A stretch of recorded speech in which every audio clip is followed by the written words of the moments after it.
across to Chief Minister Arvind Kejriwal. He's addressing a press conference. Let's listen in. लेकिन उनकी wife corona से बाहर निकल आई हैं और वो अब स्वस्थ हैं। हम सब प्रार्थना करते हैं कि डॉक्टर असीम गुप्ता की आत्मा को भगवान अपने चरणों में जगह दे। ऐसे लोगों की वजह से ही आज हम लोग कोरोना से लड़ पा रहे हैं। डॉक्टर असीम गुप्ता हम सब लोगों के लिए बहुत बड़ी प्रेरणा हैं और हम सब दिल्ली वासी और देशवासी उनकी इस सेवा को नमन करते हैं। दिल्ली सरकार उनके सम्मान में उनके परिवार को 1 करोड़ रुपए की सम्मान राशि देगी। उनकी जान की कोई कीमत नहीं है। ऐसे लोग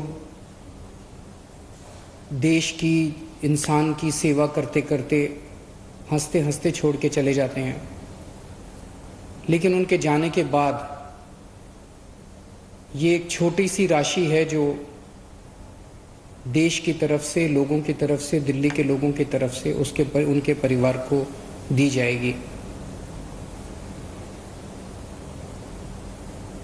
कुछ दिन पहले तक, कुछ हफ्ते पहले तक दिल्ली में बेड्स की बहुत समस्या थी।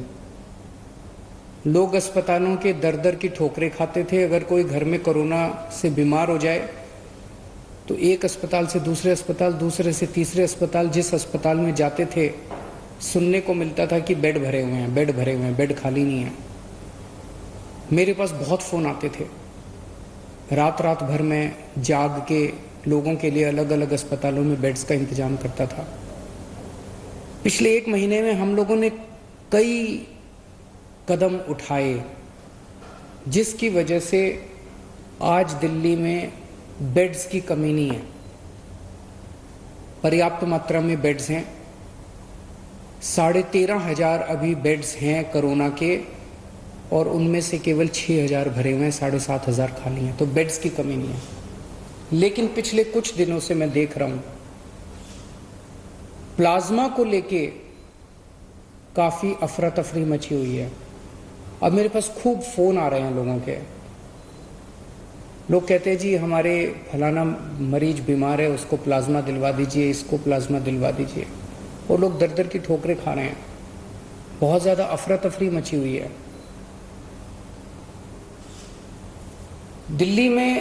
दिल्ली सबसे पहला राज्य था देश में।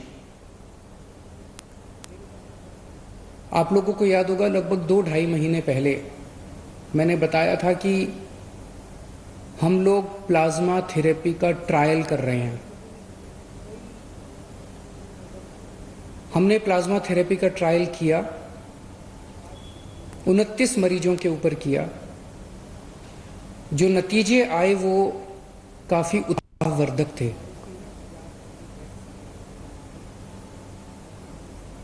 कोरोना में 2 चीजें होती हैं मरीज को। एक तो उसका ऑक्सीजन का लेवल कम हो जाता है। हमारा ऑक्सीजन का लेवल 95 होना चाहिए। ये अगर 90 पहुंच जाता है, 85 पहुंच जाता है, 80 पहुंच जाता है तो खतरनाक हो जाता है। तो एक तो ऑक्सीजन का लेवल कम हो जाता है और दूसरा रेस्पिरेशन का लेवल बहुत ज़्यादा बढ़ जाता है, सांस फूलने लगती है। रेस्पिरेशन का लेवल 15 होना चाहिए, ये 20 पहुंच जाता है, 25 पहुंच जाता है, 30 के ऊपर पहुंच जाता है।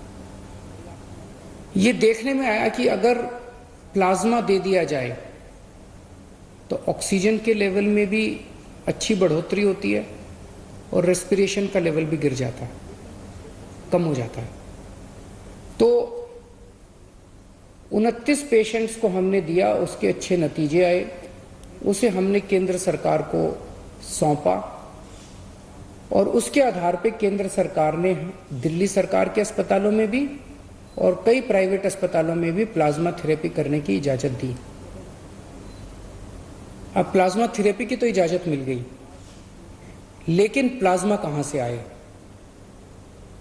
प्लाज्मा वो लोग दे सकते हैं जो अभी कोरोना जिनको हुआ और वो ठीक हो गए, जिन्हें कोरोना हुआ और वो ठीक हो गए, उनके खून के अंदर एंटीबॉडीज बनती हैं जो उन्हें कोरोना से बचाती हैं। अगर उनके खून से प्लाज्मा निकाल के कोरोना के मरीज को दे दिया जाए तो कोरोना का मरीज जल्दी ठीक हो जाता है, उसके शरीर में भी एंटीबॉडीज बननी चालू हो जाती हैं। तो इस टाइम लोग प्लाज्मा लेने के लिए दर दर की ठोकरें खा रहे हैं। इसीलिए दिल्ली सरकार ने तय किया है कि हम दिल्ली में प्लाज्मा बैंक बनाएंगे। ये अपनी तरह का पहला प्लाज्मा बैंक होगा कोरोना के मरीजों का इलाज करने के लिए। देश भर में ये शायद पहला प्लाज्मा बैंक होगा। हम ये नहीं कह रहे कि केवल सरकार प्लाज्मा ले पाएगी और अगर कोई प्लाज्मा डोनेट करना चाहे तो कोई और नहीं ले सकता, हम ये नहीं कह रहे। अगर कोई फैमिली है, उन्हें प्लाज्मा चाहिए, उनका दूसरा रिश्तेदार है, वो कोरोना से ठीक हुआ, वो दे रहा है, तो ले लें, हमें कोई दिक्कत नहीं है। जो हमारा मकसद है, जो अभी एफर्ट्स चल रहे हैं उसको और मजबूत करना, उसको कमज़ोर करना नहीं है। तो हम प्लाज्मा बैंक बनाएंगे, दिल्ली सरकार प्लाज्मा बैंक बनाएगी। इसकी जो भी औपचारिकताएं हैं वो पूरी कर ली गई हैं पिछले 2-3 दिन में, और इस प्लाज्मा बैंक से सभी को प्लाज्मा मिलेगा, चाहे वो सरकारी अस्पताल हो या प्राइवेट अस्पताल हो। कोई सीधे ILBS जो हमारा अस्पताल है दिल्ली सरकार का, वहां पे प्लाज्मा बैंक बनाया जाएगा। अगर किसी को प्लाज्मा चाहिए तो डॉक्टर को या अस्पताल को प्रिस्क्राइब करना पड़ेगा, लिख के देना पड़ेगा कि इनको प्लाज्मा थेरेपी की जरूरत है। कोई खुद के नहीं कह सकता कि मेरा फलाना बीमार है इसलिए मुझे प्लाज्मा दे दो। डॉक्टर की रिकमेंडेशन जरूरी है, और डॉक्टर या हॉस्पिटल ILBS को अप्रोच करेंगे और ILBS उन्हें प्लाज्मा दे देगा। ये प्लाज्मा बैंक हमारा 2 दिन में शुरू हो जाएगा। इसकी सारी कार्रवाई हम लोग पूरी कर लेंगे, लेकिन इसमें सबसे इम्पोर्टेंट चीज है, जो लोग ठीक हो गए हैं उन लोगों को सामने आके प्लाज्मा डोनेट करना पड़ेगा। अभी भी लोग कर रहे हैं, लेकिन इस कोई व्यवस्था नहीं है, अब इसकी व्यवस्था बना दी जाएगी। तो जो लोग ठीक हो गए उनसे मेरी हाथ जोड़ के प्रार्थना है, जिंदगी में किसी की जान बचाने के कम मौके मिलते हैं, ये मौका आपको मिला है। मेरी सब लोगों से जो लोग कोरोना से ठीक हो गए उन सब लोगों से प्रार्थना है हाथ जोड़ के कि आप सब लोग सामने आके खुल के प्लाज्मा डोनेट कीजिए ताकि दूसरों की जान बचाई जा सके। एक तरह से यही सच्ची भगवान की सेवा है, एक तरह से यही सच्ची भगवान की भक्ति है। मैं ये बता दूं कि ये गलतफहमी ना हो कि प्लाज्मा कोई संजीवनी बूटी है, प्लाज्मा से सबकी जान बच जाएगी। अगर कोई पेशेंट अंतिम स्टेज में पहुंच चुका है, कोमॉर्बिडिटीज हैं, दूसरी बीमारियों से घिरा हुआ है, मल्टी ऑर्गन फेलियर हो चुके हैं, वेंटिलेटर पे जा चुका है, ऐसे पेशेंट्स को बचाना मुश्किल होता है। लेकिन जो पेशेंट्स अभी मॉडरेट स्टेज में हैं, अभी उनकी स्थिति खराब नहीं हुई है बहुत ज़्यादा, उनके लिए ये मददगार साबित होता है, इतना समझ लिया जाए। LNJP के हमारे जो हेड हैं डॉक्टर सुरेश, उनसे मैंने बात की। उन्होंने बताया कि अभी पिछले कुछ दिनों में उन्होंने 35 मरीजों को प्लाज्मा दिया है, जिसमें से 34 बच गए, 1 की मौत हुई।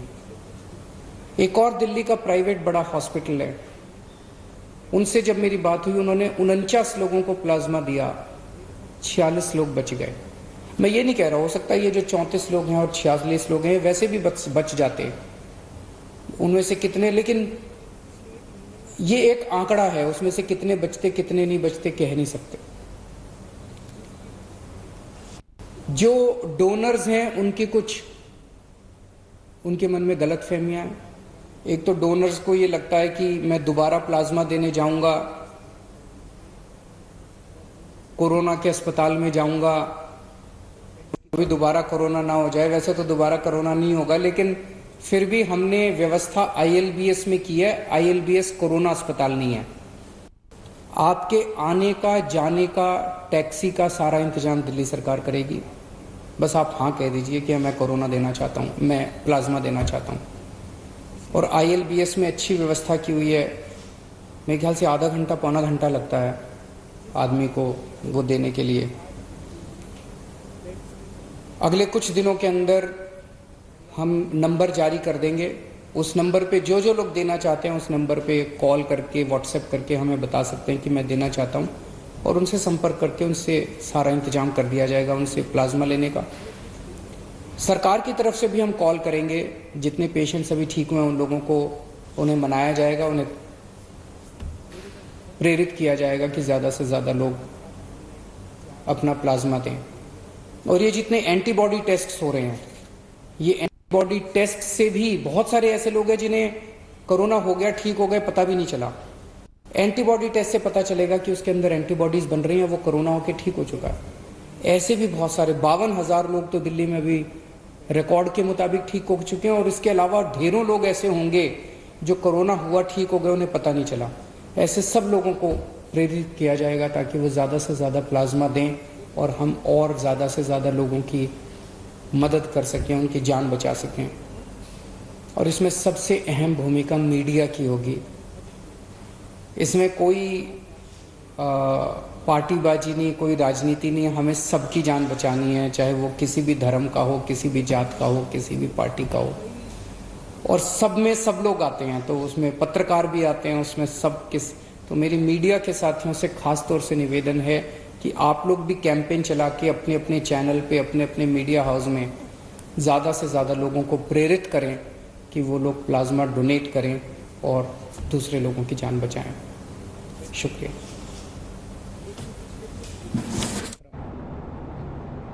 All right, that is Arvind Kejriwal right there speaking on plasma therapy, making a mega announcement and telling all the Delhiites to come together. The ones who have tested COVID positive and have recovered should come forward, donate their plasma for the ones who are still suffering from COVID-19. With that, we're going to take a very short commercial break right here on India Today. There's lots more coming up on the other side. Stay with us. Hello everyone, this is Rahul Kamal here. Hope you enjoyed this video.